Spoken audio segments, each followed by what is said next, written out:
Om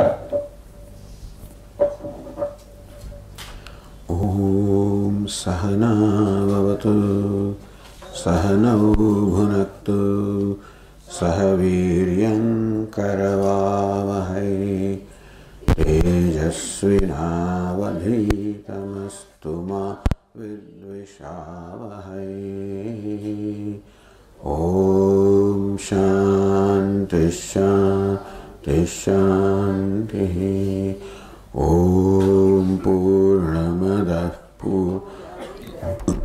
Purnat Purnamudachyate Purnasya Purnamadaya Purnamevavasishyate. Om Shanti Shanti Shanti. Om Apyayantu Mamangani Vak pranaschakshushrotramatho balamindriyani cha sarvani sarvam brahma upanishadam maham brahma nirakuryam mama brahma nirakarod anirakaranamastu nirakaranam me astu. Tadatmani nirate yaupanishatsu dharmaste mai santu te mai santu. Om Shanti Shanti. Shruti smriti purananam alayam karunalayam namami bhagavat padam Shankaram Loka Shankaram Shankaram Shankaracharyam Keshavam Badarayanam Sutra Bhashya Krutau Vande Bhagavanto Punah Punah Ishvaro Gururatmedi Murti Bheda Vibhagine Vyomavad Vyapta Dehaya Dakshinamurtaye Namaha. Om Ittira Aksharam Udgitam Upasita Om Itihyudgayate Tasya Upavyakhyanam.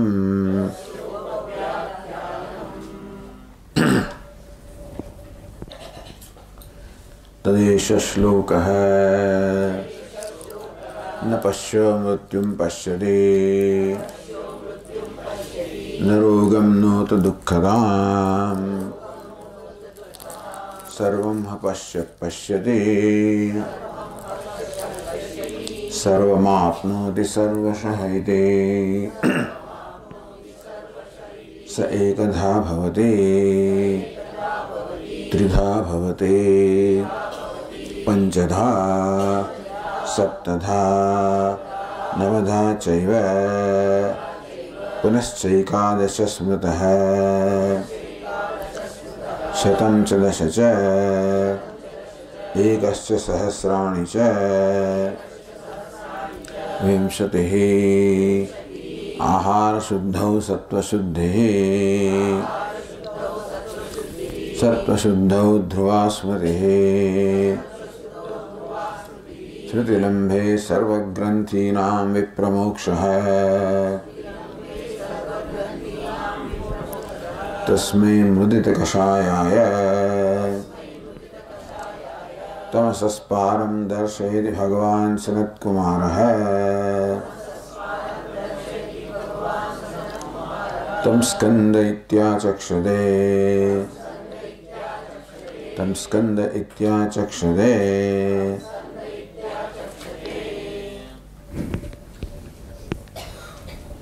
तदेश श्लोको भवति किंच. Furthermore, meaning what was stated in the previous passage, Atmatah Akashah Atmatah Pranah evam pashyatah evam manvanah evam vijanatah. So for the one who evam pashyatah, who sees in this manner, Swarajyam praptasya prakrutasya vidusha ityartha. Etasya, of this person, the wise person who has attained the sovereignty, prakrutasya, the one who is in the discussion, vidusha of the wise person, evam pashyatah Atma eva sarvam idam sarvam Bhuma eva idam sarvam Aham eva idam sarvam Atma eva idam sarvam evam pashyatah. Who sees Bhuma as all pervading, as the self of all. Who sees Aham also as one with Bhuma. Atma also is identical to Bhuma.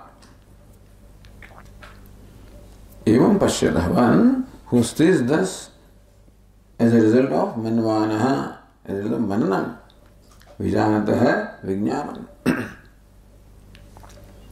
Atmatah pranaha. Now his vision has changed completely. Prak sadatma vijnanat swatmanah anyasmat satah pranadehe namantasya utpatti pralayo abhutam. For the same person, abhutam, utpatti pralayo.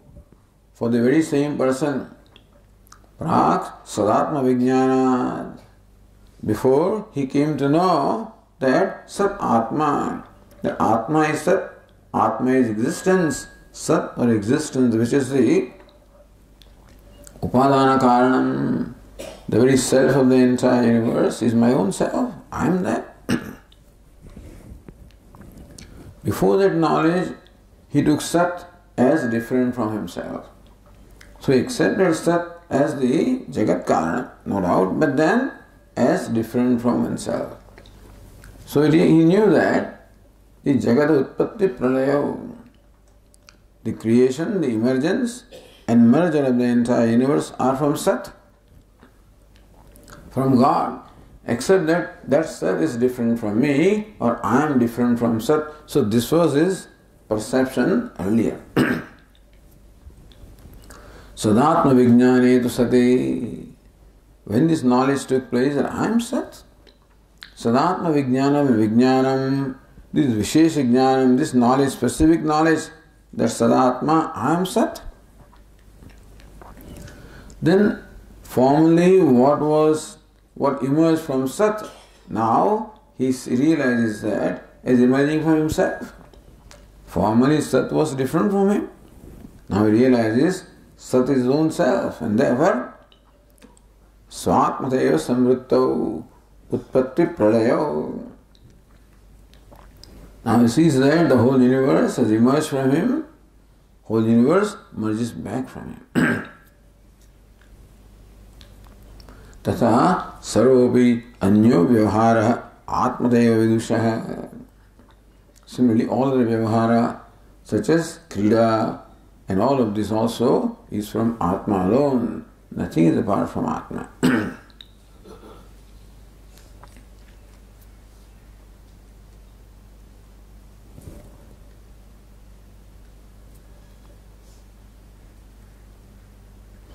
The verse in 13th chapter, Tata eva ca vistara brahma sampadhyate tada yada bhuta prasak bhavam ekastha manupashyate.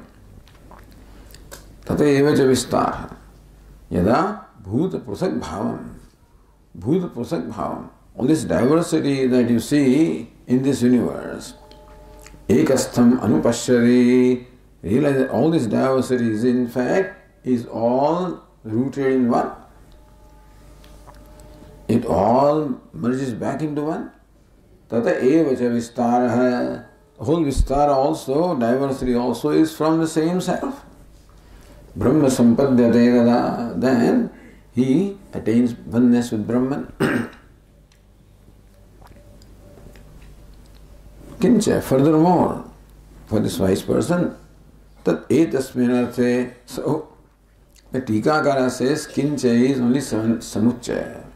Otherwise, furthermore means tade tasmin artha esha sloko mantro bhiho. Meaning that the shloka, the mantra, in fact, reveals only the same meaning. Etasmin artha, in the same sense. The Utpatti, Pralaya are all for the wise person only. That very thing also is revealed by this shloka or mantra. Na pashyah pashyati mrityum na pashyo mrityum pashyati na rogam nota dukkhatam pashyah pashyati iti pashyah yathoktadarshi vidwan. So, this is an interesting word, pashyah. Pashyati iti pashyah. One who sees. What? Yah pashyati sa pashyati samam sarveshu bhuteshu tishthantam parameshwaram vinasyatsva vinasyantam yah pashyati sa pashyati. Sa pashyati. One who sees is one among the many. Was changeless in the changing, imperishable in the perishable. The Paramatma in all these insignificant beings and creatures, he sees the same limitless Paramatma. Tishtandam Parameshwaram, same Parameshwara he sees.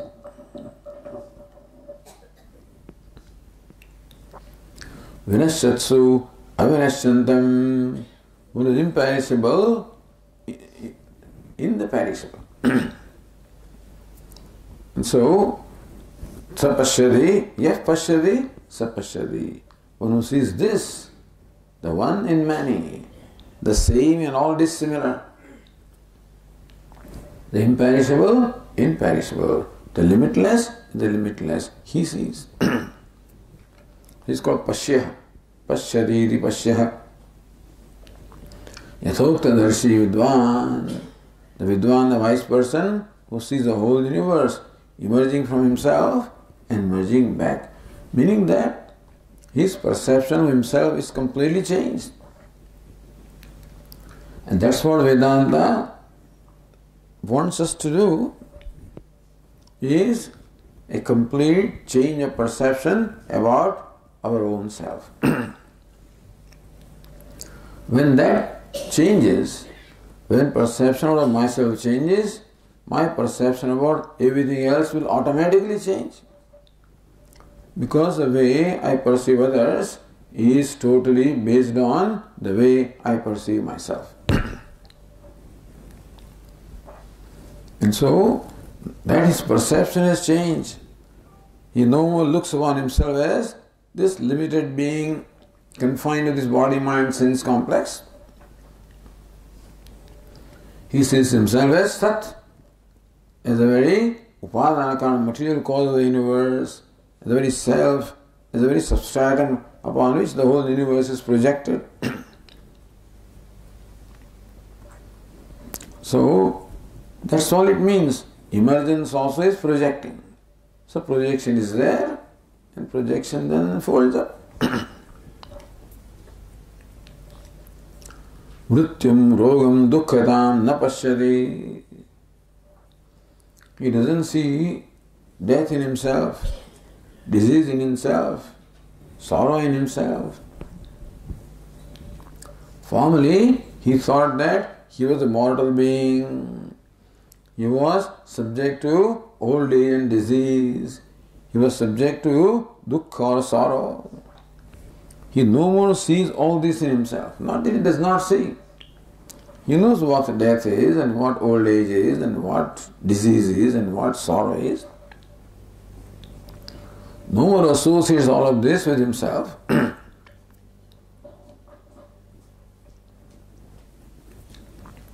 Sarvam pashyah pashyati sarvam apnoti sarvashah.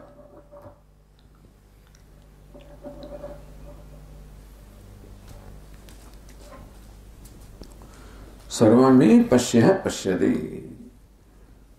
Sa pashyah sarvameva pashyati atmaneya sarvam. So he sees everything as his own self. I mean, everybody sees everything. So he sees everything as what? As the very self. Tata sarvam apnoti. On account of he seeing everything as his own self. Sarvam apnoti, he attains everything. He becomes everything. Sarva prakarahi. he attains everything in every way. Meaning he sees himself as everything in every way. Yat kincha jagatyam jagat. Nothing is excluded, good, bad and indifferent. Whatever there is, he sees everything as not apart from himself. Kincha sa vidwan prak srishti prabhedat ekadaya bhavati. Before the diversification in the form of this universe, he saw himself as one.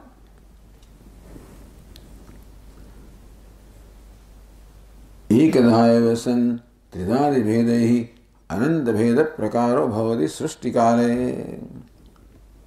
Srishti kale, when then the emergence takes place, when the creation takes place, the idea is that one alone manifests as many.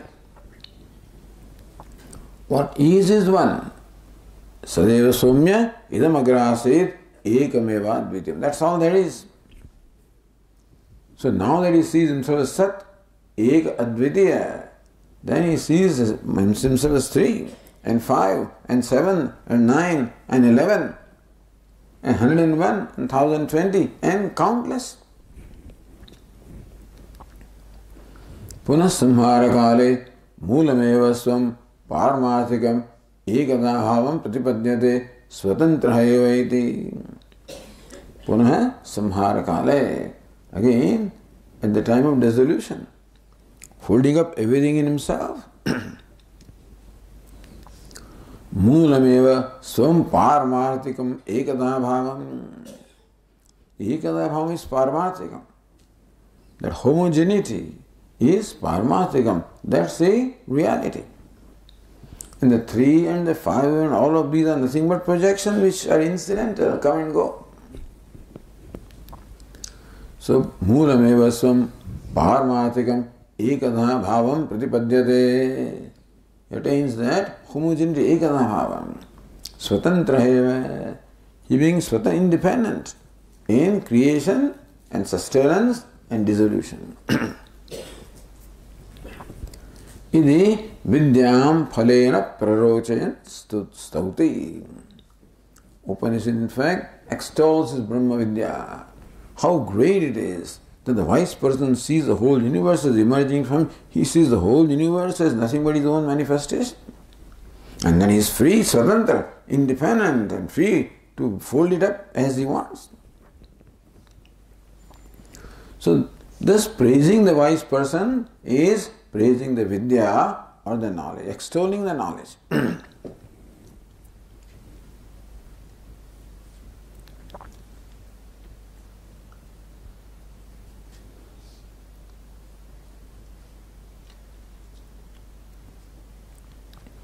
So Tikakara said that all this is not to be taken literally.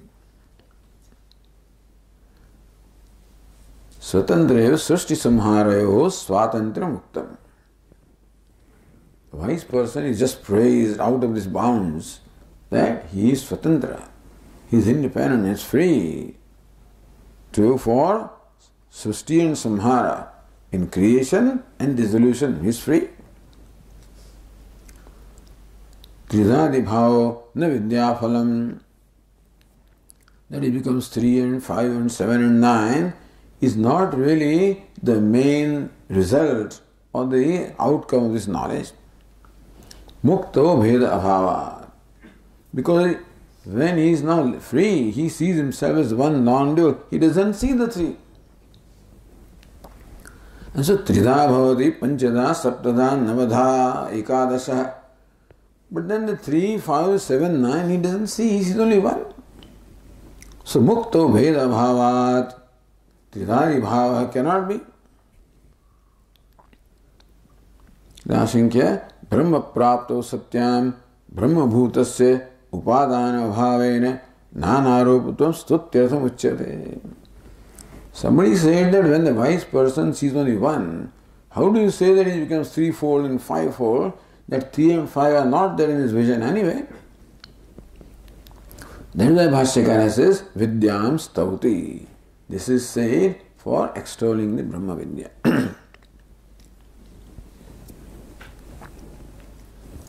Now says next Anandagiri, Second line of the Tika. Vidyam tat phalam tad apekshitam stutim cha abhidaya. Everything has been stated. Vidyam, the Brahma Vidya has been unfolded. Tat phalam, the result of the Brahma Vidya, which is what? Jivan Mukti and Videha Mukti. Swarat Bhavati. So the Tikakara said that there is expression of Jivan Mukti, and since there is no reason why the bondage should come back to him, bondage can be there only as long as ignorance is there. When ignorance is not there, then ignorance cannot stage a comeback. So bondage cannot stage a comeback. When light is there, darkness cannot stage a comeback. When knowledge is there, ignorance cannot stage a comeback. So bondage cannot come. Therefore, if he is liberated while living, he remains liberated even after the fall of this body. It doesn't make any difference to him. So that is the Vidya Phalam. And then by the way, this threefold and fivefold, etc. he said, Tat apekshitam stutim cha abhidaya. And apekshitam. So Vidya Phalam, the result of the knowledge is stated. Then stuti also, because Shruti wants to enjoin this knowledge, wants to emphasize the importance of this knowledge, value of this knowledge, inevitability of the knowledge, that you have to have this. For that is stuti. So purpose of stuti or praise or extolling is so prarochayan, to create ruchi, create a liking, a desire, an enthusiasm in this person to acquire that knowledge. So whatever needed to be stated has all been stated. Nothing remains to be stated. Ahar Shuddha Vityadhe Tatparyamaha. So what's the purpose of the next sentence now? Ahara Shuddhau Sattva Shuddhi Sattva Shuddhau Dhruva Smritihi. Ahara Shuddhau, when the food is purified, Sattva Shuddhi, the mind becomes pure. Sattva Shuddhau Dhruva Smritihi. When the mind is pure, then there is the unfailing Dhruva Smriti, unfailing memory and knowledge. Smriti Lambe Saragranthina Vipramoksha. When you gain this Smriti or the knowledge or abidance in the knowledge, then all the granthis or all the knots in the heart, they all fall asunder. That's what the Upanishad says, prescribing sadhanam. So this also is a style, shaili. Having said where is in Keno Upanishad also, elsewhere also, Munda Satyena Tapya Tapasa Labhyesha Atma, etc. So even after stating the whole Shastra, it is sometimes done that you also prescribe the mean sadhanam. In case after all these upadesha also the knowledge has not taken place, then this sadhanam also is prescribed. As for in Bhagavad Gita, in 15th chapter, everything is stated. Idi guhyatamam shastram idam uktam mayanaga. This most secret shastra has been told by me. Then comes 16th chapter and 17th chapter prescribing sadhanam. So Daivi Sampat is against the Asuri Sampat. Satvikta is against, so Rajasikata or Tamasikta, whatever. So here also, this is stated, the sadhanam is stated for this vidya. And so, Bhashyakara says, Atha iti. Atha idanim yatoktayaha vidyayaha samyak avbhasakaranam mukha avbhasakaranasya iva adarshasya vishuddhikaranam sadhanam upadishyate ahara shuddhau. So sadhanam upadishyate. But the Shruti now is, the Shruti gives instruction about the sadhanam, about the means. Mukha avabhasa karanasya adarshasya visuddhi karanam. Just as you may be standing in front of a mirror and still are not able to see your face clearly because there is a lot of dust on the mirror. So when the dust is removed, Vishuddhi, so when the surface of the mirror is purified, is cleaned, then Mukha avabhasa karanasya, that very adarsha, that very mirror becomes now the means of revealing your face. So formerly face was not revealed because of the dust or the dirt. When that is removed, the mirror now reveals avabhasa. So reflects your face, reveals your face. Your face is there in the mirror. But the dust was the obstacle, pratibandhaka, which did not allow the face to be revealed. When you remove that, face which is there itself is revealed. So also the self is always reflected in the mirror of the mind. Mind is compared to a mirror. And just as it is the nature of the mirror to reflect whatever lighted object is there in front of it, so also it is the nature of the mind to reflect consciousness. Except that when we look at our mind, we see an ego. We see that reflection, a distorted reflection. Distortion also is there, and impurities are also there. So we see ourselves as a distorted self or as an impure self. Ahankara is a distortion of the consciousness. And then also I am a sinner, I am whatever, that's all the impurities also. That is not because I or the consciousness really is impure, but the impurity is in the reflecting medium, namely the mind.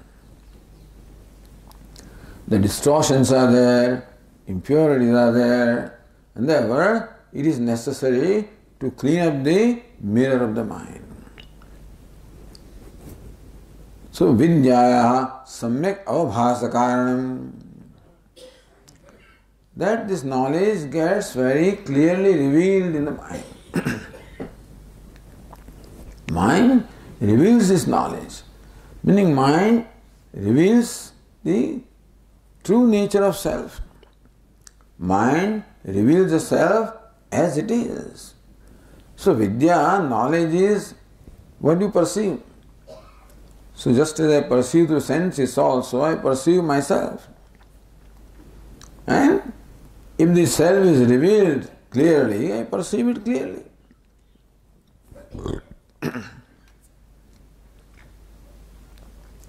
So vidya yathoktayaha vidyaya samyak avabhasa karanam.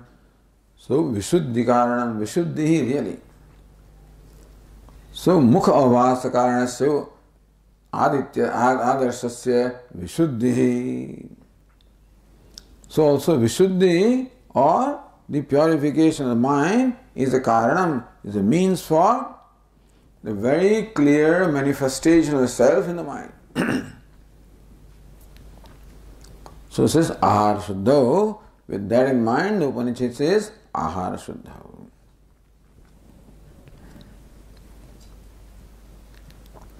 Says Anandagiri, ragadvesha vyuktaistu vishayan indriyaischaran ityadi smritim ashritya ahara shabdam vyakaroti.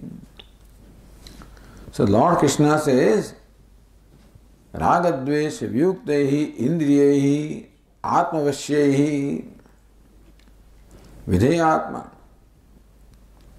This wise person who enjoys the mastery over the self, videyatma, whose atma or the mind is available to him for applying wherever he wants. So how did he get this mind, mastery of the mind? Ragadvesha viyuktahi indriyahi. The sense organs are made free from all raga and dvesha, attachment and aversion. And then what? Atmavashyahi, as a result of that, the sense organs are completely under his control. So then when he contacts the world, prasadam adhigacchati. He attains prasadam, placidity or prasannata, cheer, happiness. So he gets prasadam from his own mind, basically. Prasada means the cheerfulness, the joy. He gains the joy from his own self.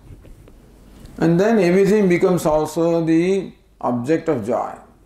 Meaning when he enjoys himself, he enjoys everything. And therefore making the mind, that is sense organs with the mind, making the mind free from the raga dveshas is what the Bhagavad Gita describes as lakshana or characteristics of a wise person. Therefore, indriyehi vishayancha indriyehi. So there Lord Krishna says that he perceives all the sense objects through his sense organs that are devoid of raga dveshas or purified. Meaning that whatever you perceive through all the senses is what is meant there in Bhagavad Gita. So based on that, Bhashyakara also gives the same meaning to the word ahara. So Bhashyakara says, ahriyate iti. Ahriyate ityaharaha shabdadi vishaya vijnanam bhoktuhu bhogaya ahriyate tasya vishopalabdhi lakshanasya vijnanasya shuddhihi ahara shuddhihi ragadvesha mohadoshehi astam srishtam vishaya vijnanam ityartha. Ahriyate, what is acquired is ahara. So whatever you acquire is called ahara. Ahara means food, but so the common meaning of ahara is food that you consume from your mouth. So Bhashya gives derivative meaning. The Rudyartha is prachalit meaning is ahara, food. But here the derivative meaning ahriyate iti ahara. Whatever you in fact acquire or consume is called food. Shabdadi vishaya vijnanam, because we consume not only through the mouth but through all the sense organs of perception. So shabdadi vishaya vijnanam, the knowledge of such objects as shabda, sparsha, sound, etc. So that perception itself is called ahara.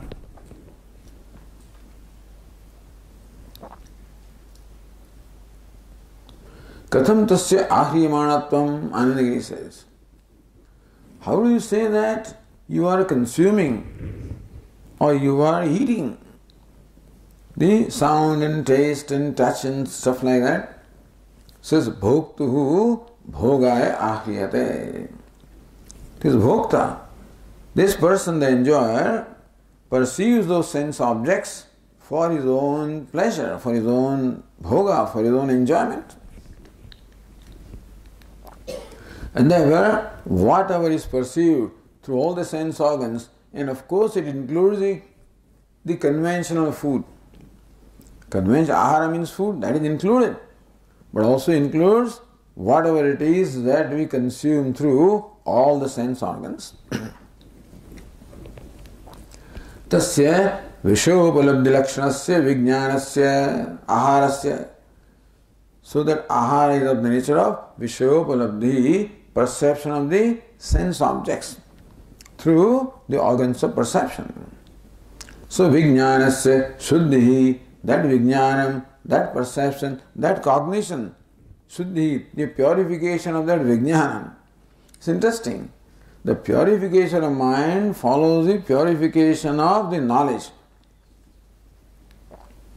Ahara Shuddhi. So whatever you see, whatever you hear, whatever you taste, whatever you touch, whatever you smell, all of that should be that Vijnanam Shuddhi, the purification of that perception or cognition of the objects through all various objects and organs of perception. So that Vijnanam must be, the Vijnanam is called food. Vijnanam is perception. So whatever you perceive or cognize through the sense organs means the whole universe, consisting of the 5 objects. Universe is what it is. It is the Vijnanam of perception, our knowledge must become purified. So first of all, we should only indulge in what is pure. Make sure that what you see is pure, what you hear is pure, what you touch is pure, what you taste, what you smell, everything is pure. Meaning you do not in any way indulge or partake of any entities or any objects which are impure. Because that is what affects the mind. So, Annamayam Somya Manaha. The mind is made of food, but that food includes all of this. Although in the 6th chapter the food was ahara in terms of what is consumed through mouth. So people often ask this question. Swamiji, we say that only when the food is pure that the mind becomes pure.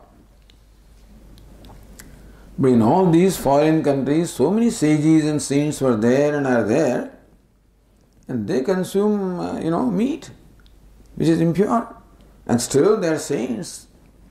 So I said, this is not only food. Food really is what comes through all the organs of perception, all of them, in action. So that is where the purity was there. I say that if they consume vegetarian food, it would have been even better. But then that is not the only thing. So we are all vegetarians. That doesn't mean the mind is pure, because other things, unless they are other things are pure. But if the food is impure, it would only add to impurity. That we can say for sure.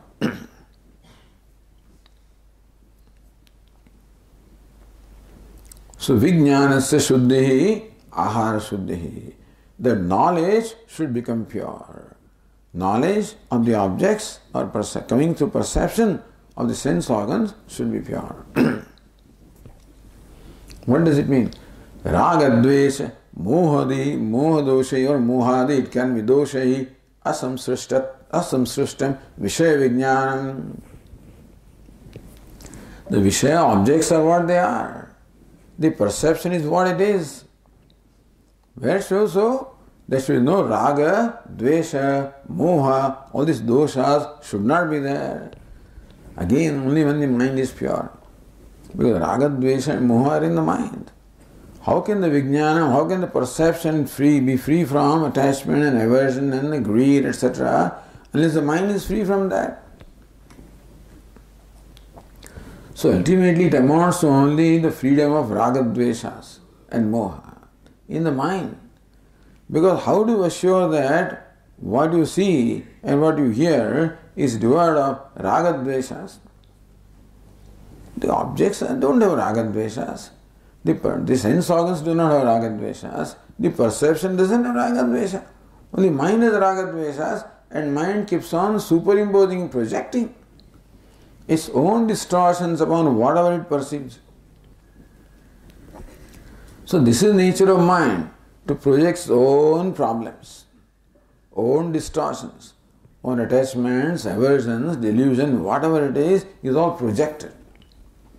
And then we brand the object as impure.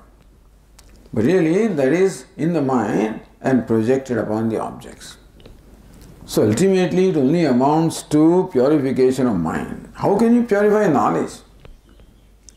It's a mind that perceives, so raga, dvesha, mohadi, doshai, asamsrishtam, vishaya vijnanam.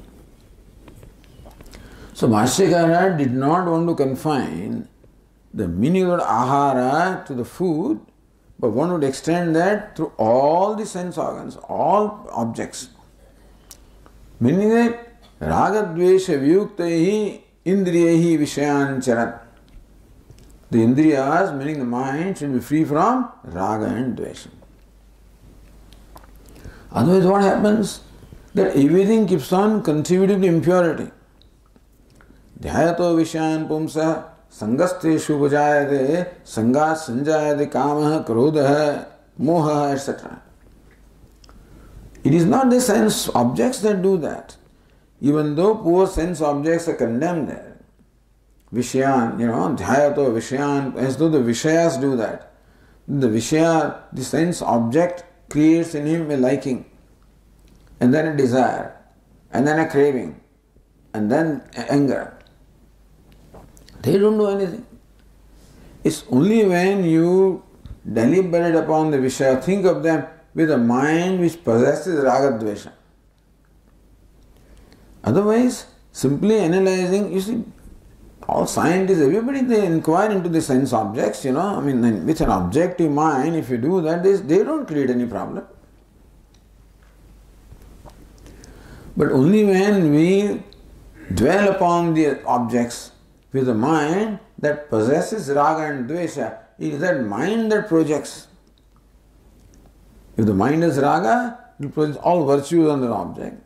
Mind is dvesha, will superimpose all kinds of defects upon that object and brand that object as desirable and undesirable. It's a mind that brands an object as desirable when it dwells upon that with raga, undesirable when it dwells upon with dvesha, and builds up. That thought builds up into desire and anger and whatever. So all the time blaming the sense objects is, always the world is condemned, and sense objects are condemned, vishayas are condemned, women are condemned, these are condemned. But the problem doesn't lie there. Problem lies in the mind itself, from raga, dvesha, moha, etc. And so, when the mind has to be made free from that. But then, when I contact the world with this kind of a mind that only contributes to the raga dveshas further, that's all it is. Raga dvesha which are there, then the sense objects become only occasion for intensifying the raga dveshas. They in fact invoke the raga dvesha. It's already there. When I contact a sense object, the button is pushed, and then raga dveshas which already in my mind, they just surface. And they control my mind. They control all my dwelling and deliberation. And therefore, it means making the mind free from this impurity of raga, dvesha, moha. Says, Anakiddushi tasya shuddhi asankya raga, dvesha, moha doshi asamsrishtam vijnana.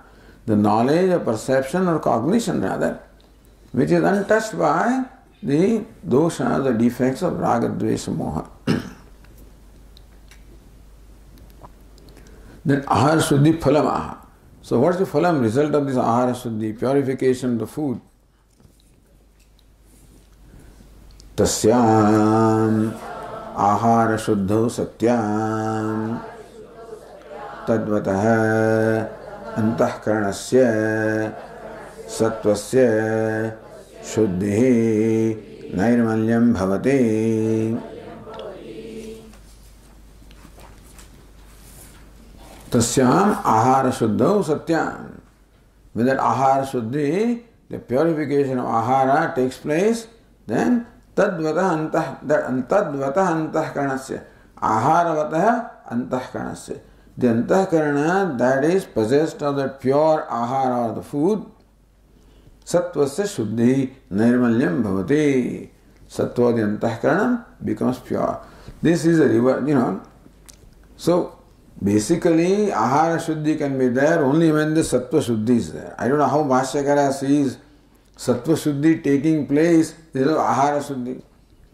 say that ahara should be free from raga, dvesha, moha, doshai asam srishtam, vijnana.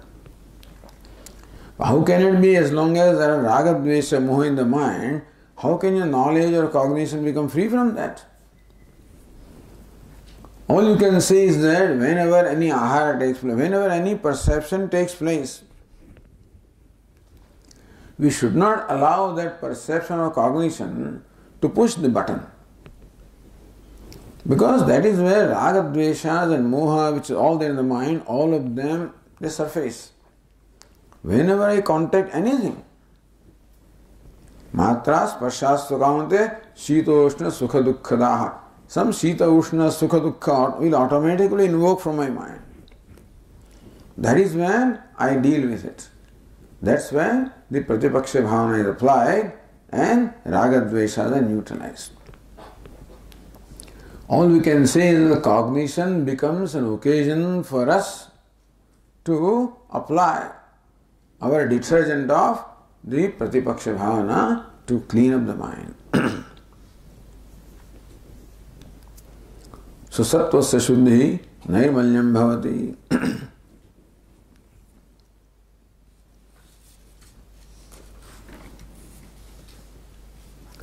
The other tika raga dvesha mohadi iti.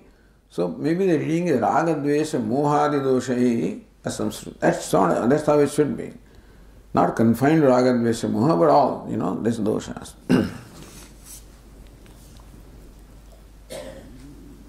Same verse is quoted, raga dvesha vivekta by the Abhinava Narayanandra Saraswatiji also.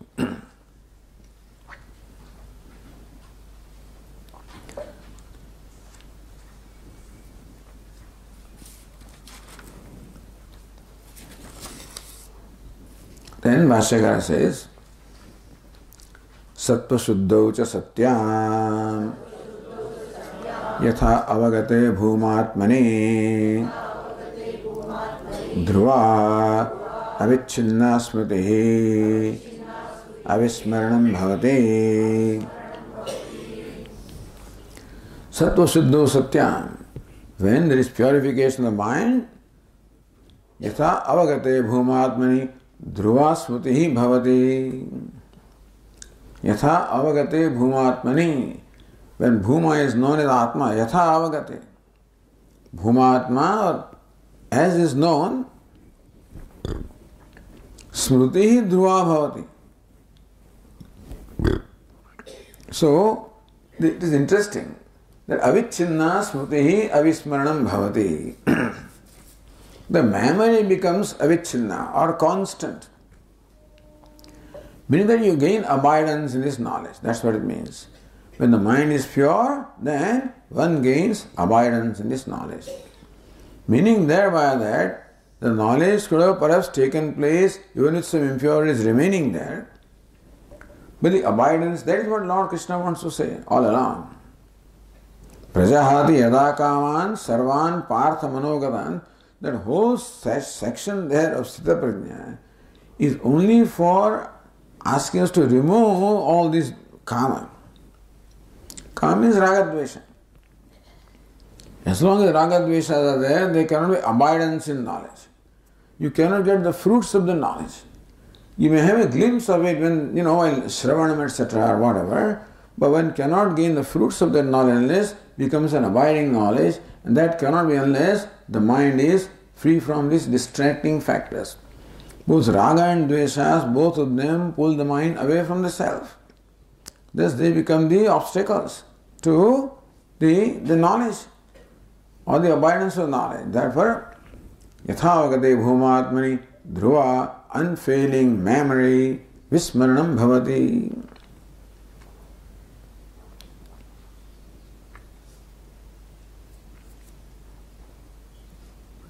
Then smruti labha phalam darshayati. So what's the result of smruti labha? Says Bhashyakara. Tasyam cha labdhayam smrutilambhe sate sarvesham avidyakrita anarthapasha rupanam anega janmantara anubhavena. Where are we? Anubhava bhavana kathini kritanam hridayashrayanam granthinam vipramokshaha visheshena pramokshanam vinasho bhavati iti. Tasyam cha labdhayam smruti lambe sati. When that smruti avichinna, unfailing memory, when it is gained, avidyakrita anartha pasharupanam aneka janmantara, then all these, the thing is that then all the knots of the heart, they fall asunder. They should fall asunder first, But anyway, so when there is this abidance in knowledge, then all the granthis go away. So, they're there until then or what? So, but anyway, so it's all simultaneous, not one after the other. Avidya, what is avidya? Anartha pasharupanam. So all these anarthas are there, all these, the suffering and misfortunes are there in the life, avidya krita, all brought about by ignorance, all the suffering which was there brought about by ignorance. So pasha rupana, all the snares, pasha, all the snares of the nature of this suffering brought about by ignorance. Aneka janmantra anubhava bhavana kathini kritanam. And all these snares, the pashas, meaning all the complexes. Basically, complex is the result of identification with the body, mind, sense complex. That's called ahankara. That I am so and so is a primary complex. Granthi, which is the result of the identification or the unholy match, wedlock between Purusha and Prakriti, Atma and Anatma. The Granthi, all ahankara is Granthi. Then I am father, I am mother, I am happy, I am happy. They are all the manifestations of same basic Granthi. So ahankara basically goes away. Aham koto bhavati chinvataha ayipadatyam nija vicharanam. So aham itself is first Granthi, the sense of individuality that cannot stand when you inquire into what is the nature of this aham. So that was Brahma Maharshi's, method. Aneka janmantara anubhava bhavana kathini kritanam. All of them are hardened because of so this ahankara hardened and hardened, becomes more and more solid. The sense of individuality on account of its being entertained over countless births. So when the same thing is repeated again and again, it becomes, more and more firm. So kathini kritanam. So says durbhedanam ityartha. So those which are very difficult to bheda, cut asunder. Ahankara has become extremely strong, and so that knot has become so strong that you just cannot cut asunder. Hridayashrayanam, all the granthis, the complexes have their locus in the heart, in the mind. Granthinam vipramoksha bhavati. So when I am bhuma, so aham, I am the body, I am the mind, that's called ahankara. So then it all goes away with aham bhuma, brahmaham asmi, I am Brahman, brahmaham idam, jagatcha sakalam, etc. I am Brahman, in the whole jagat also. So it is that which ultimately, it's a process, understand. Jnanagni sarva karmani bhasmasat kurute ratha. You call it karma or you call it granthi. All the ahankara and all the ahankara, mamakara, all the granthis which are born of ignorance, they cannot stand when aham brahmasmi, when that knowledge comes, it keeps on destroying these granthis. And that's how purification of mind takes place. Because impurity, granthi itself is impurity. The raga dveshas come from ahankara. And that's how slowly the granthis are kathini kritanam, durbhedanam, so difficult to cut asunder. But ultimately, asanga shastrena drudena chitva, that shastra or the weapon of this knowledge, asangoham, that's asanga shastra is either vairagya or asangoham, that knowledge. ultimately cuts asunder. Vishay vipramoksha visheshana pramokshanam vinasho bhavati iti. That it gets completely destroyed. Ahankara as a binding ahankara cannot remain at all. The working ahankara can remain for the purpose of interaction with the world, but the binding ahankara cannot be. So aham, what is required for transacting with the world, that aham may remain, but not the bondage.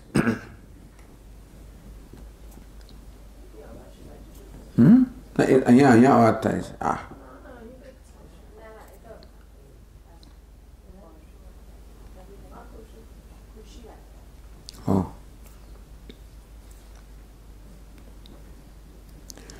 Nitya anuvadatam varayati. It doesn't remain, So, says Bhashyakara yataha iti. Yataha etata uttarottaram yathoktam ahara shuddhi moolam tasmat sakarya ityartha. Don't think that these granthis will go away just like that. Yasmat etar uttarottaram yathoktam ahara shuddhi moolam. So granthina vipramoksha, the complete destruction of all these knots, they are asunder in the heart.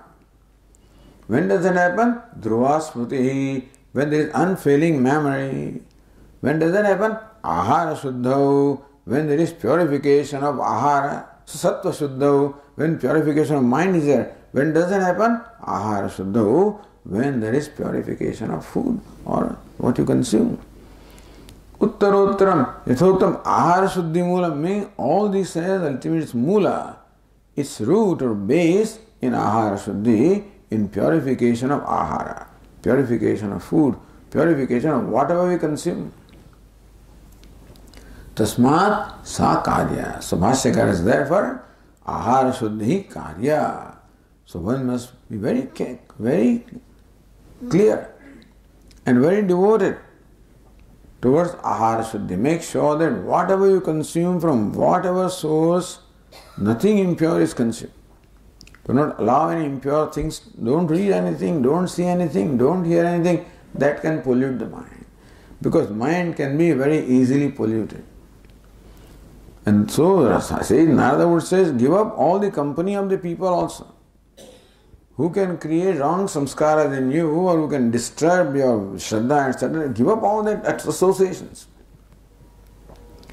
Give all the varta, all the discussion also you give up. There he mentions 3, etc., meaning that this kind of varta also has all effect on the mind. Everything affects the mind. And therefore, one must stay clear of all this. So this is where our free will can come. This is where ahara shuddhi, we can always weed out or exclude anything that is impure. Karya.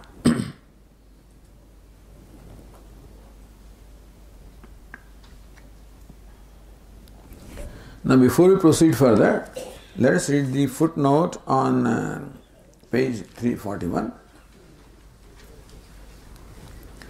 Sattva shuddhau dhruva smritihi iti. There is unfailing memory when there is purity of the ahara or of the mind. Atra paraihi dhruva smritihi avichinna sudhi santanarupam atmadhyanam. So what is smriti? Smriti means memory. And therefore, the word smriti leads you to understand that you must maintain avichinna dhruva, you must maintain unfailing memory of this knowledge. So, avichinna smriti santarum atmadhyanam, that one must maintain an unbroken flow of this thought or that aham brahmasmi atmadhyanam. Shruti lambe sarva granthyana vipramoksha iti yukte. So one must maintain this smriti. So here the interpretation of this statement is, some Vedantins in fact interpret that Upanishad is prescribing that you must maintain an unbroken flow of memory or thought, I am Brahman. that dhyanam is what ultimately, so that dhyanam must be there.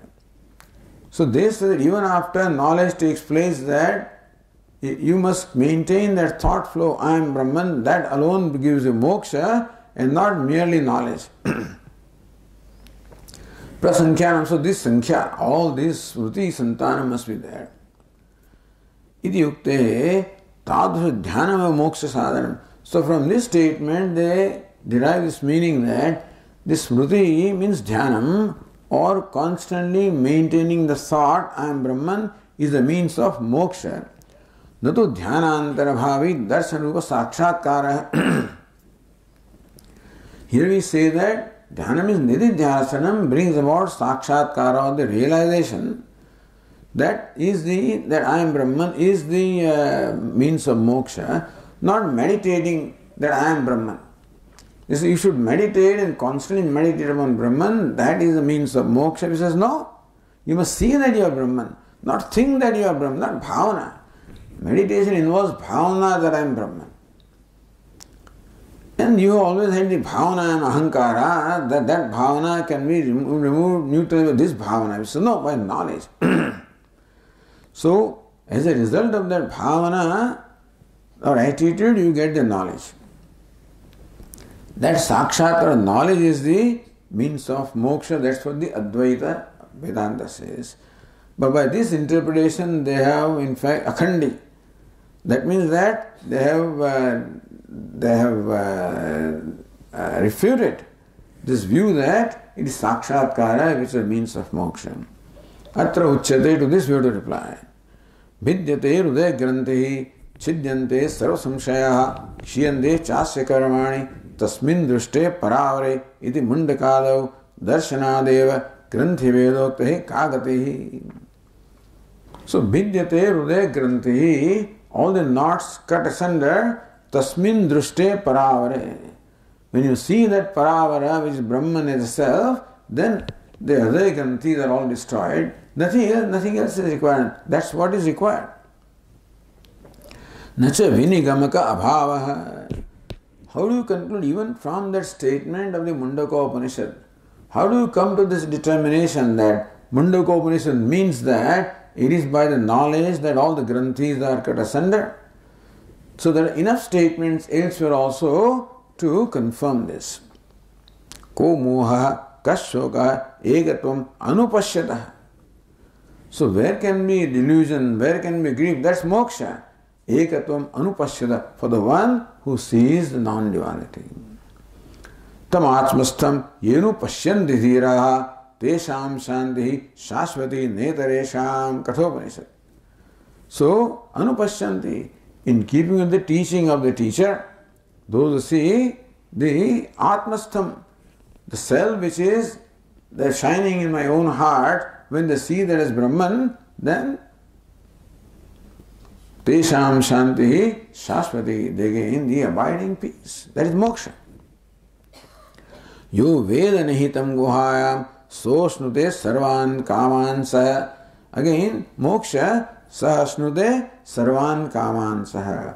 He enjoys all these pleasures of objects of pleasure simultaneously, means ananda. When yo veda nihitam guhayam, one who sees Brahman as lodged in one's own heart as a self. Tamevaikam janatha atmanam paramam brahma veda brahma tatamam apashyada tadhasya vijagnyau brahma veda brahmaya bhavati pashyan pratipede. In all of these statements, bahusu pradesheshu darshanakya sakshatkarasya granthi vedakapto ukte. That is the darshana. Seeing oneself as Brahman, not meditating on oneself Brahman, seeing oneself as Brahman is what destroys those granthis. Vedanam cha jnanameva. So Brahma Veda, Brahma, what is Veda? Jnanam, knowledge of Brahman. Kvachit vidina arabhya upasana upasamhara. So sometimes they begin with knowledge, Ved in the sense of upasana. Paroksha jnanantaram upasanam karvityadartham. So that Veda is Paroksha jnanam by way. So, evam Veda. when they say it is paroksha jnanam which leads to upasana or meditation. Upasana prakraneshu eva adityam brahmid upasita ityadishu uktaduktai. So, upasana prakraneshu, in those prakranas alone, this upasana is stated. But then upasana, so paroksha jnanam, upasana, and then aparoksha jnanam. तथा च ध्रुवा स्मृति ही अस्मन् मते ध्रुव संस्कारः एव. For the Vedantin, the meaning of the word they express Dhruva Smriti is samskara, abidance. So the Dehatma samskara is there, it must be replaced by the Brahmatma samskara. Tasya smriti, why is it called smriti then? Smrititva uktistu atmana swarpakashatvena tasmin satya jnananandadvaya tadrupatvat samsadashavi prakashanteva. Smriti is for what you already experienced. So in a way we are always experiencing Atma, which is Satyam Jnanam Anantam Brahma Satchidananda. Apitu Purnanandam Shamatram Avrtatvat na prakashate. So Asti and Bhati, they always shine, but Priyam or Ananda, because of the ignorance and Raga Dveshas, does not shine. Tadapi Upadeshradha Sakshat Karna Avidyane Vritto Prakashate. That Anandamsa of the Atma. What causes shok or grief is the absence of Ananda. So the Ananda also shines as a result of the knowledge. And then the ignorance goes away and Ananda also shines. Asti Bharati is always shining, but Priya also then reveals itself. Sakshatkayasya na purva vastu darshanam. It is not that you are seeing something which is never seen before, as our Swami says. In a moment of happiness, you have a glimpse of yourself. A deep sleep state, you experience yourself. In a moment of ecstasy, also you have a glimpse, experience of yourself. But then experience does not lead to knowledge unless you analyze that experience. So everybody has that experience of Atma. So na purvastu darshanam apitu kanthagata Vismut Shami Karanyayana Agnyayana Vismutasya. What ignorance does is, even when one experiences a moment of ecstasy, ignorance makes me conclude that it comes from there. And therefore, I do not see myself as Ananda. So that is where the instruction, the Upadesha is required, that is you. What you experience in a moment of ecstasy is you. Then, so Kantha Visma Chami Karanyayana, like the necklace was already there in the neck and this person forgot, and then you all of a sudden find it. It's not achieving something which is unachieved, it is only discovering what you already have. Vismrutasya Upadeshena Smanu Sadusham Jnanam. In that way, you can say knowledge is like the memory, because so it's not memory, but then just as the necklace you have forgotten, you got it. So also as you have forgotten the Atma, and therefore you are now remembering. Sri Sadhushya Smuti Uktam. So word Smuti is used for knowledge and Dhruva Smuti for the samskara, for abidance. Okay, coming back here, another thing also, it's interesting to read this Narendra Puriyan Tippam, on the page 342. Ahara Shabdena Abhyavahar Matram Uchyate. So there is a Tikakara whose name was Bhatta Bhaskara, before Bhashyakara. I think so, or because Bhashyakara refers to Bhatta Bhaskara and Bhartru Prapancha. So Bhaskara is explained by ahara is that which is consumed through mouth. So abhyavaharyam, eating. So Bhatta Bhaskara, the Tikakara, is explained but ahara is food. And then he explains that. So what is the purity of food? Ahara shuddha, your food must be pure, meaning the different impurities that are possible in the food should be eliminated. So Vishishta Advaita, all of them, we give great importance to Ahara Shuddhi. So this tat kinchit jati dushtam bhavati lasunadi. One impurity in the food can be jati. The very food is impure, like the onion or garlic, lasunadi, garlic. Kinchit ashraya dushtam. Sometimes the food becomes impure because of contact with something impure. Like abhishapta patitannam. Like the food that has fallen down on the ground or food that has been cursed.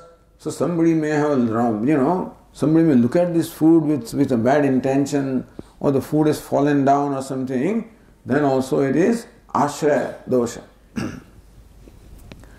Kinchit nimitta dushtam, kesha kira dushtam, a hair can fall down, some impure thing falls in there, then also becomes impure. So ashraya also means your vessels are impure, the person who cooks the food is impure, the thoughts of the cook are impure, there also is ashraya dosha. Nimitta dosha, an impure thing falls in the food. Kinchit kala vishesha dushtam yatha parivishitadi. Sometimes the time also creates impurity when so long time elapses between the cooked food and the time that you eat. This is what Bhaskara says, that Ahara Shuddhi means purity of the food by removing this impurity or making sure that food is free from these impurities. So Ahara Shuddhi, that's how he explained. Bhaskara Shankara Vyakhyanam Adushi. That Bhaskara has actually refuted the explanation or Bhashya of Bhashyakara. Now this he cannot stand naturally, So says, why does it Prathamyat Ashanasya Anarasa Pushtauri Vishan Ikshadedi. So even Vijnanam also can be pure provided your food is pure. Prathamyat Ashanasya. He says that, Bhaskara says, that even your purification of the knowledge or perception or cognition is first preceded by food. Only when the food is pure, then only narasa pushtav. When the mind also becomes nurtured and nourished by the food, pure food, then only your mind will be pure and then only your knowledge will be pure. So first food and then knowledge. Tatra uchyate aho dhrushtoyam tridandi. So he is very angry.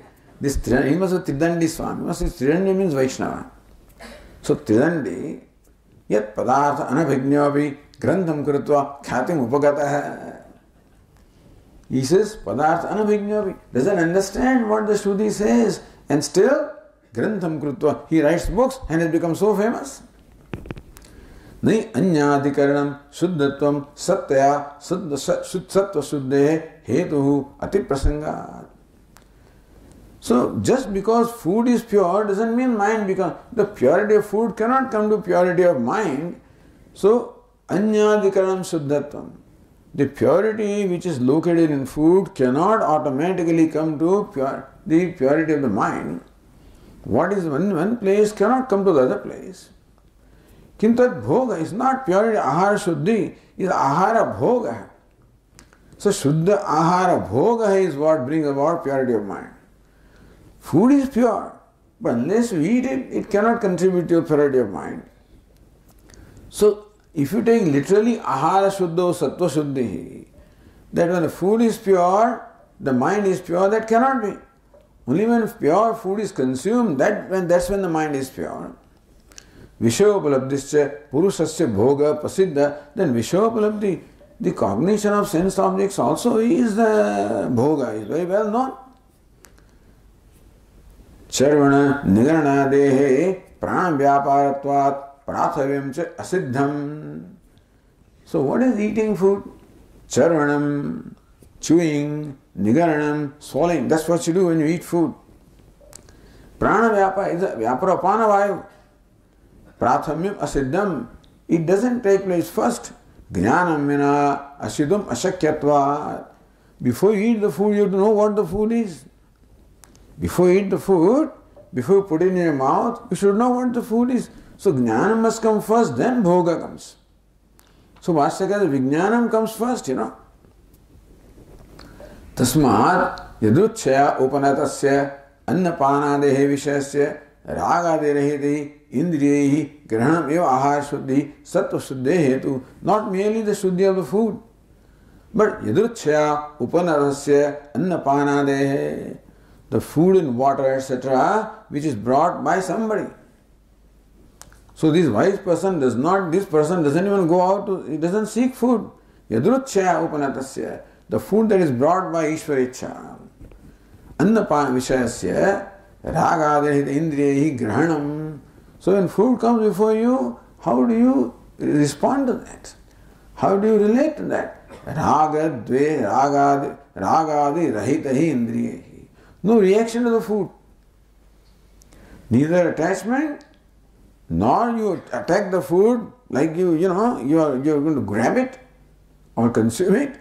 So no attachment, no aversion. Therefore, welcome the food. Whatever the food is, welcome the food. No criticism of food, no dosha of the food at all, because that's what creates impurity. The food may be anything, but when you react, that's the impurity of the mind, and that creates impurity. So ragadirahidahi indriyahi grahanam eva ahara shuddhi, and therefore consuming that food without ragadvesha is ahara shuddhi. Sattva shuddhi, that ahara shuddhi is the cause of the purification of mind. The same verse is quoted in the Gita. Okay, coming back to page 342, Ashyakara continues.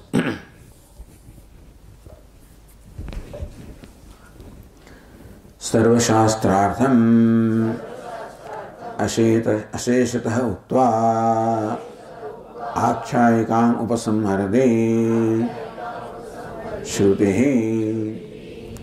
So Shruti started this whole dialogue with an Akshayika. How sage Narada approaches sage Sanat Kumara with a prayer or request for imparting knowledge so that he can become free from this grief.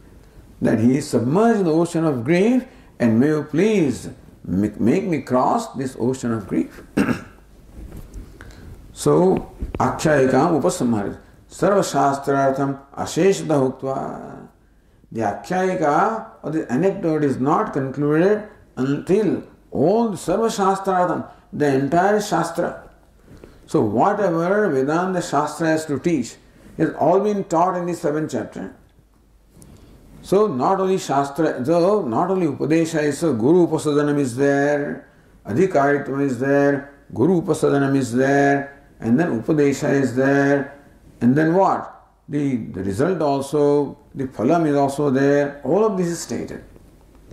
So Upadesha must be there. What's the result? The Jivan Mukti. All of this is stated. Asheshta without leaving anything. Akshayakam, now that the whole task is complete. Akshayakam vasamharati Shruti. Now this is statement of Shruti. So what follows is not statement of Sanat Kumara. What until now statement of Sanat Kumara. Now what follows is statement of Shruti. Tasmai, so Tasmai Mudit Kashayaya Tamasas Param Darshayadi Bhagavan Sanat Kumara. Shruti says that. So Vashyakara explain. Tasmai Mudit Kashayaya Vakshadihiva Kashaya रागद्वेषादि दोष है सत्वस्य रंजनारूपत्वात् सह ज्ञान वैराग्य अभ्यास रूपक्षारेण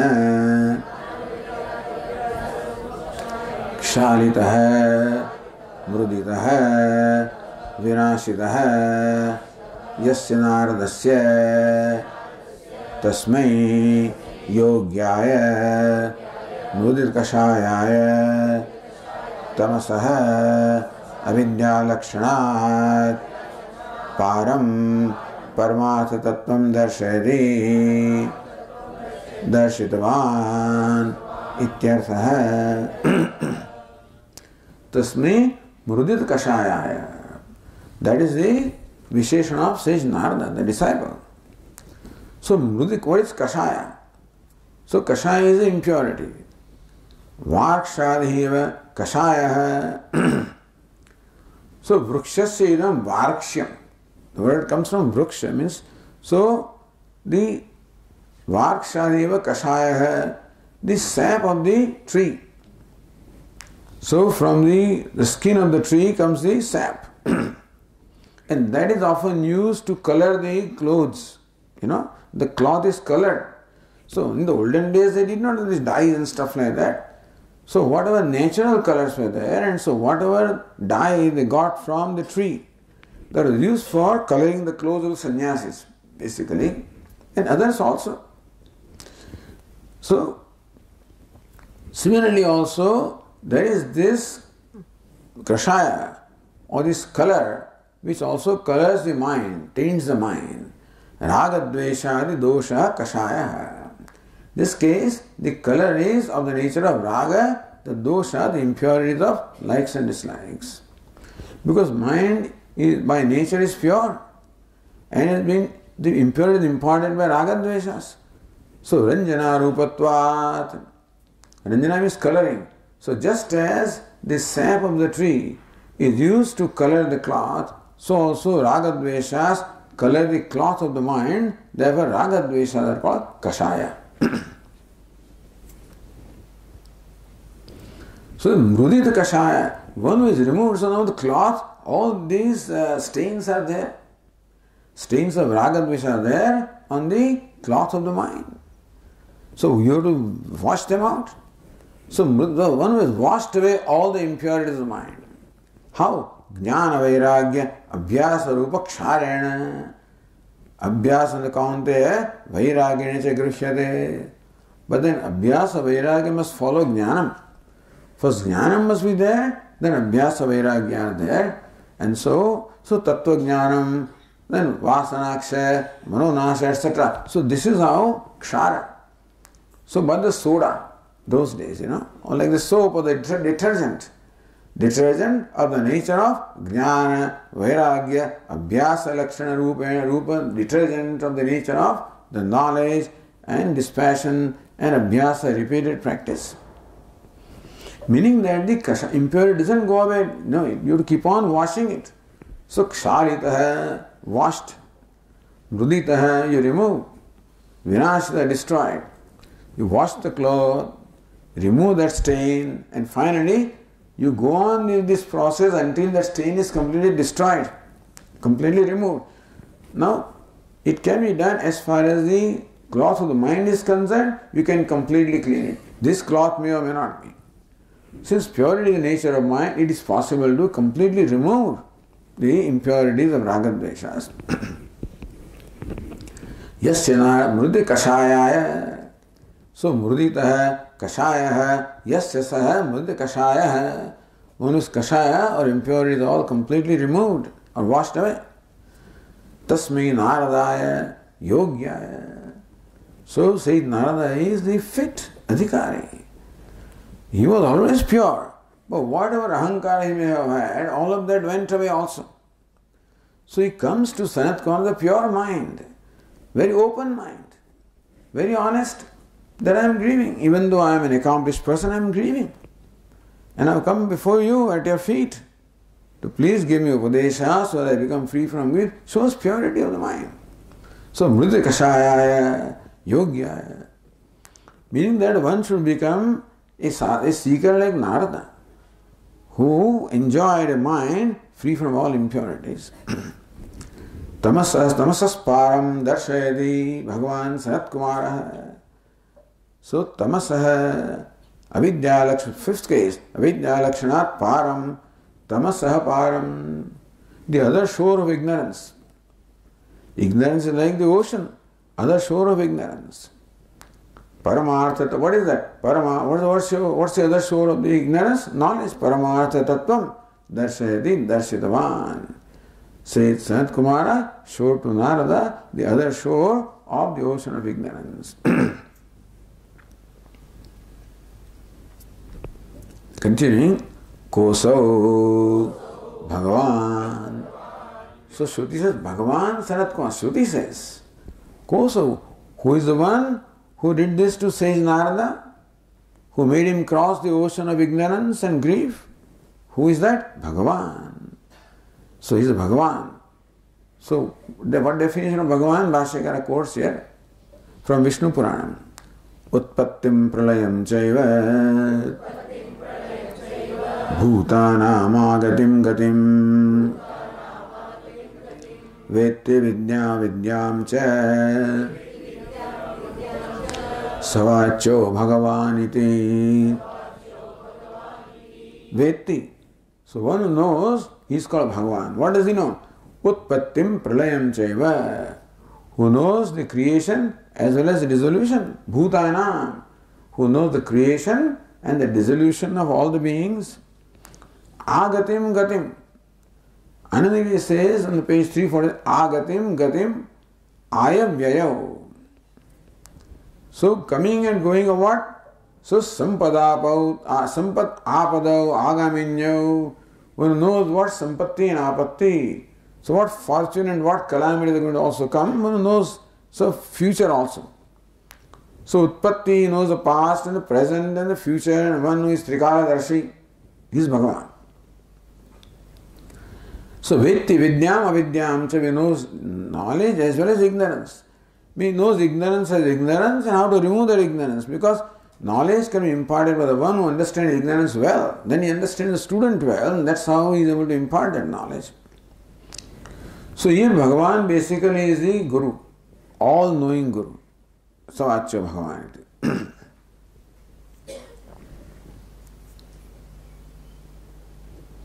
Says Bhashyakara, Evam Dharma Sanat Kumara hai. Sanat Kumara was the one who possessed his virtues.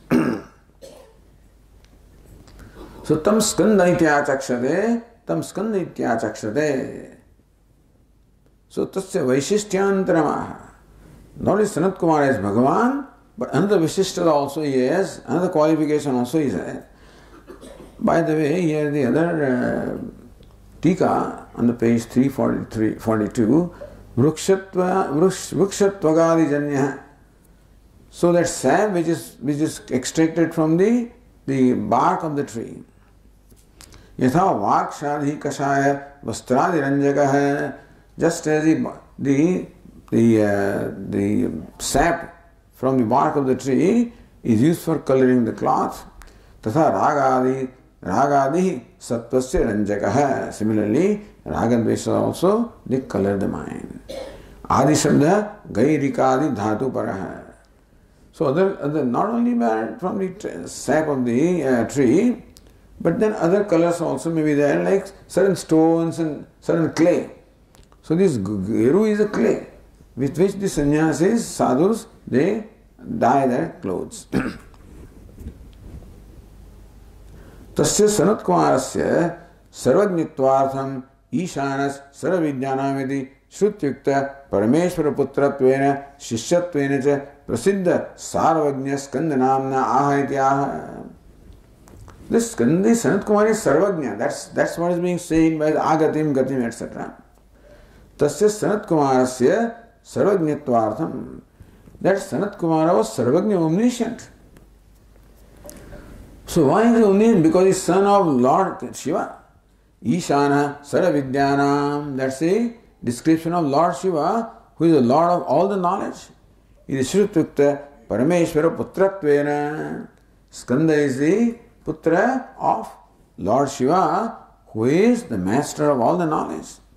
Shishatvena is also Shishya. So Putra and Shishya of Lord Shiva is Sanat Kumara. And therefore he is Sarvajna. Prasiddha Sarvajna Skanda. So Skanda or Kartikeya is known as son of Lord Shiva, is Sarvajna, all-knowing. So equating Sanat Kumara with Skanda, equating Sanat Kumara with Skanda is to impart the omniscience to Sanat Kumara also, that this Guru is omniscient, the most excellent Guru, the Paramapta. So that's what also Shruti says, Tamiti, Bhashyakara says, Tameva Sanat Kumaram Devam skanda ityachakshate kathayante tadvidah tam skanda ityachakshate tameva Sanat Kumara. That very Sanat Kumara is skanda, is called skanda achakshate tadvidah. Those who know, they call this Sanat Kumara as skanda. So again we have a footnote on the page 342. Tam skanda iti achakshate iti. That they call Sanat Kumara as skanda. How did Sanat Kumara become skanda? Tathai Tripura, amazing Puranas are there everywhere. You know, there is so much wealth, so many Puranas, so many stories are there. Tathai Tripura Rahasya. So in the text called Tripura Rahasya, Mahatmya Khanda, in the Mahatmya Khanda, Saptatrimshadhyaya, in the Adhya 37th chapter, Brahmaputra Sanat Kumarakhyo Rushi. It is well known that Sanat Kumara is the Manasaputra of Brahmaji. So, Brahmaputra, son of Brahmaji, Sanat Kumarakhyo Rushi, the sage named Sanat Kumara. Rushabha Parvate Vasan, he was dwelling in the mountain called Rushabha. Tatra Agatam Swapitaram Brahmanam Papracha. Someday Brahmaji himself visited Sanat Kumara, his son. Sanat Kumara asked his father, He Pitah, Maya Swapne Devaswaranam Mahadyuddham Tatra Matkrita Danavadasya Drushtah. O revered father, O revered sir, the other day in the dream I experienced what? Mahadyuddham, a great battle. Devaswaranam, in my dream I saw a great battle between the Devatas and Asuras, gods and demons. Matkrita Danavadasya, and I saw myself as destroying the demons. That's how I saw. This Brahmana Rishi, he saw this. Tasyakam Karanam. What can be the reason for this? How can I be the destroyer of these Danavas? Brahma avadata. Then Brahmaji replied, Putra Puru Janmani Tvam Viprakule Janitva. In the previous birth, before you became my son, you were born in the family of Brahmana. Devaswaranam Yuddham Shrutva.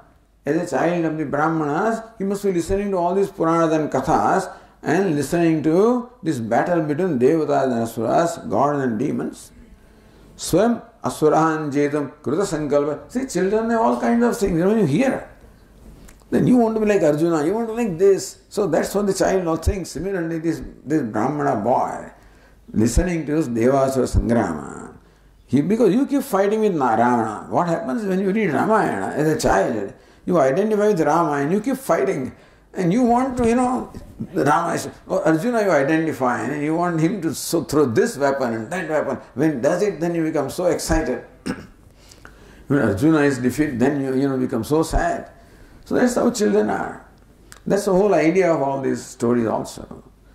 So Swam Asuran Jetum Kruta Sankalpa. As a child, you yourself did the resolve that I am going to destroy these demons.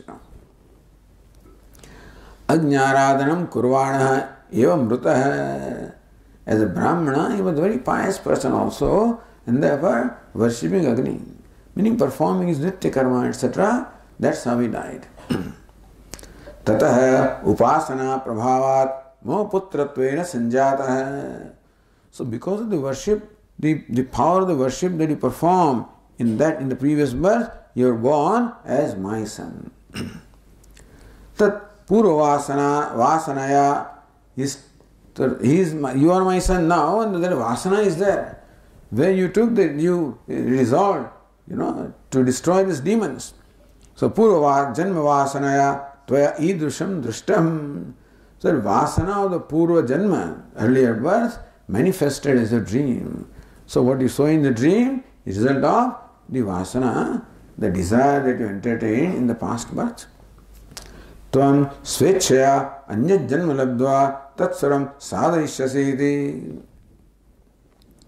O my son, you will now be born by your desire. Meaning you will with your own sweet sweet will take new birth. And tatsarams, and whatever you resolved to destroy the demons, all of that you will accomplish. Iti uktva nirgataha. Having said this, Brahmaji left. Tato gacchati kale. And some time elapsed.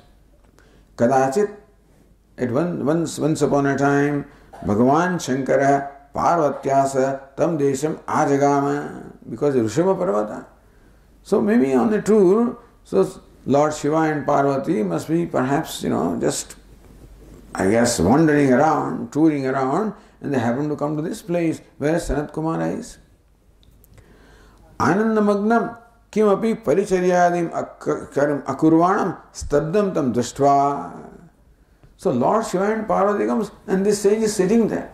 Anandamagnam, absorbing his own ananda, and therefore he is like, he's completely stunned. He is motionless. So even when they come, he does not respond in any way because he is so absorbed in his ananda, in his swarupa ananda. Kimabi paricharyadikam akurvanam. Otherwise, Bhagavan comes to a place, naturally you will rush and you will, treat them properly. No such thing happened from Sanat Kumara. Stabdam tam drishtva. So Sanat Kumara is stabda, is motionless, is unresponsive, and it can be also interpreted as he is stiff, he is arrogant, he does not even bend down, he does not even bother to show the courtesy of treating or welcoming the guests. Kupitopi Bhagavan. So actually in his mind, Lord Shiva was quite upset, quite angry. But he saumya vacha. But in a very sweet, sweet words, varam abhishtam dadamete. In fact, Lord Shiva says that I will give you your desired boon. Iti Chandogya. And so he flattered Sanat Kumara. Actually inside he was upset, Lord Shiva, but outwardly he flattered and okay, I'll give you whatever boon you want. Okay? Sanat Kumarastu, look at the arrogance of this Sanat Kumara. Ahamevate varam dadyamiti. So I'll give you a boon, he says to Lord Shiva. Look at him. Bhagavan, so Lord Shiva says, okay. Taritvam ma putro bhavati varam vavre. Lord Shiva also accepted that vardhanam and says, Tvam tarhi tvam ma putro bhava. Alright, then you become my son. So that's the boon I'm asking. Tadangi krutya. Alright, Sanat Kumara accepted that. Aham tava ayam nija putro bhavishyami. I'll become your son, but Manasa putra, not yonija. I will not be born through womb. I'll become your son, all right, but not born through womb. That's impure birth. So I'll have pure birth. But Parvati is there. Devyatu swasharira samanya bhave mat putratvam duram na bhavishyati. So he may be son of Lord Shiva, but Parvati also wants him to be her son. And unless you are associated with my body, I cannot feel like you are my son. And therefore, iti ukte Sanat Kumara. So when Devi Parvati said, then Sanat Kumara says this. Yatra Devi Shariram Visrakshadi Tatra Sharavanam Utpatsyade Tadvane Aham Janmalabheyam iti. So Yatra Devi Shariram Visrakshadi. So wherever the Devi will cast off her body, Tatra Sharavanam Utpatsyate, there will be a Vanam. Sharavanam, the now becomes Sharavana. It is Sharavanam. Shara means all these reeds, and the whole forest of the reeds are there. That grass that grows, stiff grass, reeds, is called Shara. Shara is like an arrow, So it's a very sharp grass. So there will be a whole forest of that Shara or that grass or reeds wherever the Devi discards her body. Tatra tadvane aham janmalabhyam. I will be born in that Sharavana. So it's called Sharavana Bhava. So one of the names of Kartika is Sharavana Bhava. It's a long story of how the Virya of Lord Shiva is and these Krutikas are there, all these, constellations are there. So then 6 Krutikas were there as rising fish, and they consumed that, and that is why in this Vanam forest this child was born. Something like that. So Sharavana Bhava. And since there are 6 mothers, he was born with 6 faces, So that's why he is Shanmukha. Iti tamavi santvayamasa. So he consoled Lord Shiva also, I will become your son, and said to Parvati that I will also be in a way associated with the body by being associated with Vanam, which will grow where your body will fall. Tata kadachit Sharavane skando jata. Saying Sanat Kumara was born as Skanda or Kartikeya in that Sharavanam, in that forest of reeds. Devakaryamcha Asura Samharatikam Akaro, well known that he was born basically for killing Tarakasura, and that's what he did. So Senani Nam Ham Skanda, he became the Sena, this Senapati. He became the commander general of the Devata, the army of Devatas. So how Sanat Kumara is called Skanda, that's the story here.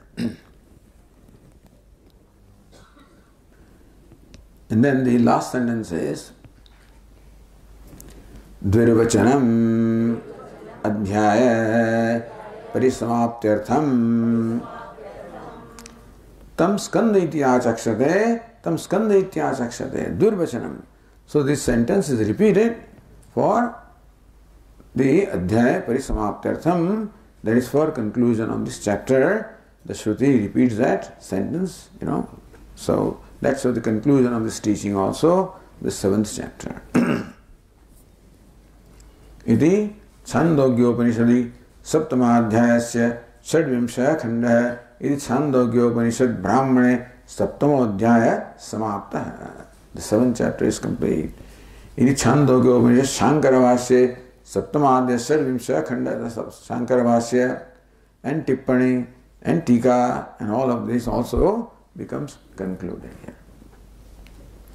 Which is great, to be able to study this, we must enjoy some grace, no doubt, because uninterrupted study. There are interruptions of days, but no other obstacles are there, And so, at the same time, we are able to study at our own pace, because there is no timeline. So you take your own time, and thus you enjoy what you do, because wherever these studies do take place, they don't have this much time. They generally have some 3 years, 2 years, this, that, or to be finished, and sometimes the disciples don't have this much time. Even Kailas Ashram also, the sannyas come and go, so they don't have this much time. So they want to finish it off quickly so that at least they get something. And therefore, we have a unique situation here, where we can go on with years and years together. I don't know when we started this Upanishad, but anyway, and so this leisure we have. And 2003? 2008 we started? Okay, so 7 years ago. 1/9/2008, look at that. So 1st September 2008 when we started our session, that's when this Upanishad must have been started. Okay. So another 1 or 2 years, a couple of years will go on, still we have the 8th chapter to go, So 7 years have already passed. And so all we can do is what? Namah Paramurshibhyah, Namah Paramurshibhyah. We can only pray and we can salute and express our gratitude, to all the gurus. Sadashiva Samanambham, Shankaracharya Madhyamam, Asmadacharya Parihantam, Vande Guru Paramparam. That's all we can do. Namaskara is all we can do, because there is nothing more that this cannot be done by ourselves or on our qualification, our strength at all. It has to be purely nothing but the flow of grace. And we are happy, we are very fortunate that we enjoy that grace from all the parampara. And so that's our great fortune, and we take advantage of that fortune as best as we can. With that, we will conclude this morning.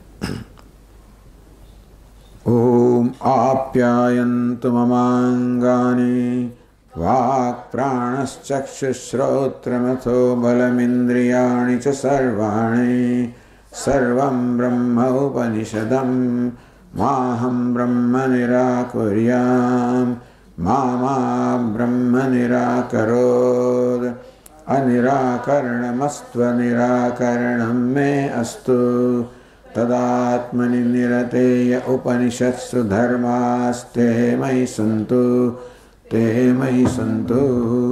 Om Shanti शांति शांति।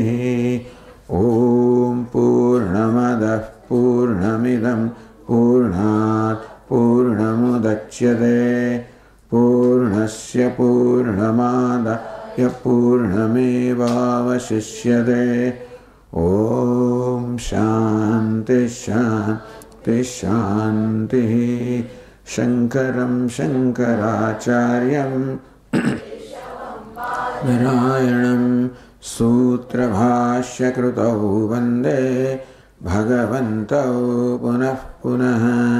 ईश्वरो गुरुरात्मेति मूर्तिभेदविभागिने व्योमवद्व्याप्तदेहाय दक्षिणामूर्तये नमः। ओम शांति शांति शांति।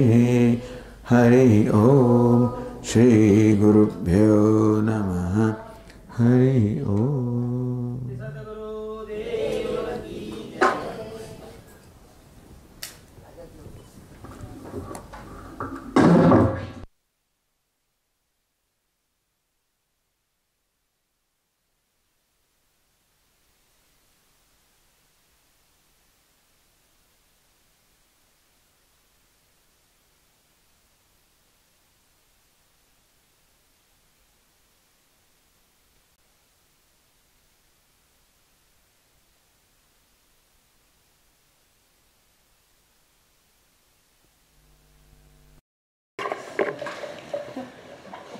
તો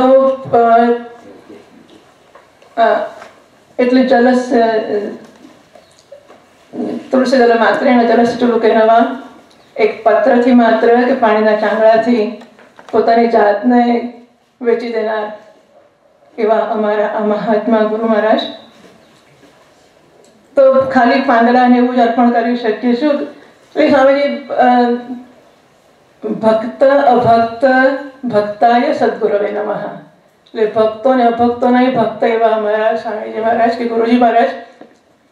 તો એટલે અમે કંઈ પ્રેમ કે કશું નથી કરી શકતા.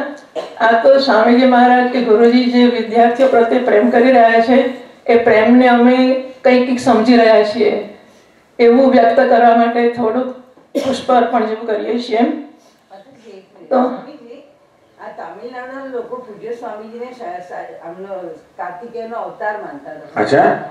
આપણું ત્યાં મંદિર છે ને કોઈમ્બતુરમાં, ત્યાં અમે એક વખત દર્શન કરવા જતા હતા ને તો કોઈએ કહ્યું કે આ પૂજ્ય સ્વામીજી એમ કે કાર્તિકેયનો અવતાર છે.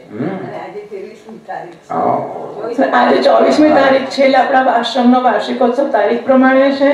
આજે દત્ત જયંતિ છે અને આમાંનું કશું મને ખબર નહોતી. મને તો કાલે મહેન્દ્રભાઈ કે પૂનમ છે, પછી મને થયું તો માક્ષર મહિનો છે દત્ત જયંતિ છે. પછી ગઈકાલે મેં આ વિચાર્યું હોત તો મેં તમને બધાને કહ્યું હોત, પણ આ તો રાત્રે 12 વાગે નારાયણ આ બધું કરતો હોય છે એટલે મેં કાર્તિકેયના અષ્ટોત્તર શતનામાવલી મળી આવી એ હું લઈ આવી છું. એટલે મને ખબર હોત તો બધાને મેં આપ્યું હોત, ઝેરોક્સ કરાવ્યું હોત. અત્યારે થોડાકને ફોટો કરાવી લીધો છે કંઈ વોટ્સએપને આમ તેમ કશું ઋષિ મોકલી શક્યા છે બધાને વોટ્સએપ. એવો પ્રયત્ન ઋષિભાઈ કરતા હતા કે આ ફોટા પાડીને બધાને વોટ્સએપ કરી દે તો બધાના મોબાઈલ બધાના મોબાઈલ વોટ્સએપ ચાલુ નહીં અને અત્યારે હા ડાઉનલોડ નહીં થતું હોય. પણ 2-4 ટોપિક તો છે જ. એક ધ્યાન શ્લોક છે અને હું બેલીપત્ર લાવી છું. મેં ગણ્યા નથી પણ શક્ય છે કે બધા માટે થઈ રહે. એટલે આપણે સ્વામીજી મહારાજ માટે એક ખુરશી આગળ મૂકી શકીએ ઋષિભાઈ? હા તો જરા એટલું કરી આપો ને. એટલે સ્વામીજી મહારાજ માટે ખુરશી મૂકી છે અને જેને બહુ જ મોડું થતું હોય તો જઈ શકે છે. હા પણ આ તો અમે તો પૂર્તિ નિરાંત વાળા છીએ એટલે અમે છીએ. હા હા હા અમે પૂર્તિ નિરાંત વાળા છીએ એટલે અમે થોડોક સમય સ્વામીજી મહારાજનો લઈ રહ્યા છીએ. બધા બેલીપત્ર એક એક લઈ શકે અને બધા એટલે સ્વામીજી મહારાજ આગળ આવી જાય છે તો આપણે બિલ્વપત્ર એક એક ચડાવતા જઈએ. નામ અહીંથી બોલતા જઈશું. એક નામે એક બેલીપત્ર એવી ચિંતા નહીં કરીએ અને આપણે ધારીએ છીએ કે પહોંચી વળીશું. મહેન્દ્રભાઈ પગ નીચે. ખુરશી થોડી પાછળથી લે ઋષિ, થોડી પાછળથી.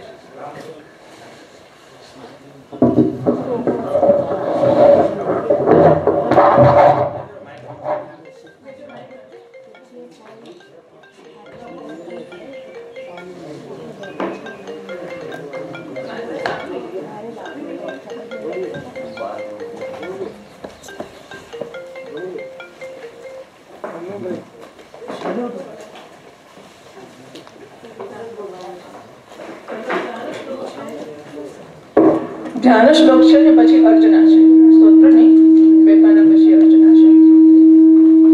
હું આવું છું. છે માળામાં તુલસી પત્ર, બેલવપત્ર અને બીજા ફૂલ છે એ આજે જ સિઝનમાં પહેલી વાર થયેલા, અને બ્રહ્માજીનું પ્રતીક માનીએ એટલે બ્રહ્મા વિષ્ણુ મહેશ ત્રણે દત્તાત્રેય છે. અને આ હિન્દુસ્તાનનું પાતિવ્રત્ય છે કે જ્યાં ત્રણેય દેવતાઓ એ માતાના જળ છાંટવાથી દેવતા બાળક બની ગયા એના, એટલે હિન્દુસ્તાન આ હિન્દુસ્તાનનું પાતિવ્રત્ય છે. સ્વામીજી મહારાજને પહેલા હું માળા અર્પણ કરું અને પછી બધા આવીને ચડાવી શકે.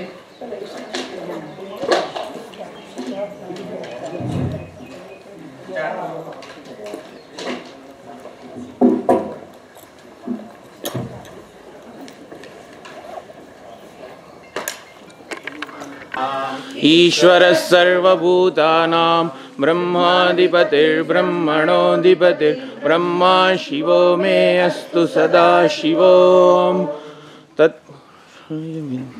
तत्पुरुषाय विद्महे महादेवाय धीमहि तन्नो रुद्रः प्रचोदयात्. सिन्दूरारुणकान्तिमिन्दुवदनं केयूरहारादिभिः दिव्यैराभरणैर्विभूषिततनुं स्वर्गस्य सौख्यप्रदम् अम्भोजाशक्तिकुक्कुटधरं रक्ताङ्गरागाशुकं सुब्रह्मण्यमुपास्महे प्रणमताम्.